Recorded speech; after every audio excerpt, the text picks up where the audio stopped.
पुरानी हवेली का रहस्य। गांव से कुछ ही दूरी पर एक विशाल हवेली खड़ी थी। उसकी टूटी खिड़कियां, गिरती दीवारें और चारों ओर फैली बंजर जमीन उसे और भी डरावना बना देती थी। रात के समय वहां से अजीब आवाजें आती थी, कभी किसी के रोने की, कभी पायल बजने की, तो कभी दरवाजा चरमराने की। गांव के बुजुर्ग कहते थे कि इस हवेली में एक जमींदार रहता था जो अचानक गायब हो गया।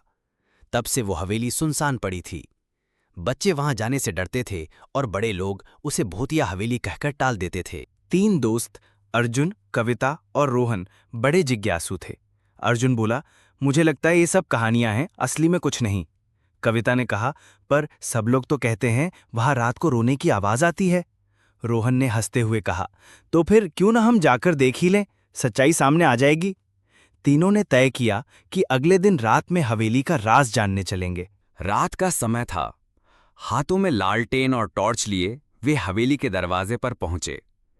दरवाजा धक्का देते ही जोर से चरमराया और एक ठंडी हवा का झोंका बाहर निकला। कविता कांप गई। क्या हमें सच में अंदर जाना चाहिए? अर्जुन ने कहा, अगर अब पीछे हटे तो कभी सच पता नहीं चलेगा। हवेली के अंदर धूल और जाले भरे हुए थे। हर कदम पर उनके पांव की आवाज गूंजती थी। छत से पानी टपक रहा था और खिड़की से आती हवा सीटी जैसी आवाज करती थी। अचानक एक कोने से बिल्लियों की आंखें चमकीं। कविता चीख पड़ी, पर फिर समझ गई कि वो बस एक बिल्ली थी। वे धीरे धीरे ऊपर की मंजिल पर गए। वहां एक कमरा बंद था। रोहन ने हिम्मत कर दरवाजा खोला। अंदर एक पुराना लकड़ी का संदूक रखा था जिस पर ताले लगे थे। अर्जुन बोला, शायद इसके अंदर ही रहस्य छिपा है। कविता ने डरते हुए कहा, अगर इसके अंदर कुछ और हुआ तो? रोहन ने हंसकर कहा, चलो खोलते हैं। उन्होंने जंग खाए ताले को तोड़ा। संदूक खोलते ही सबकी आंखें चमक उठीं। अंदर सोने चांदी के सिक्के, कुछ कीमती जेवर और पुराने दस्तावेज रखे थे। कविता ने धीरे धीरे एक चिट्ठी उठाई।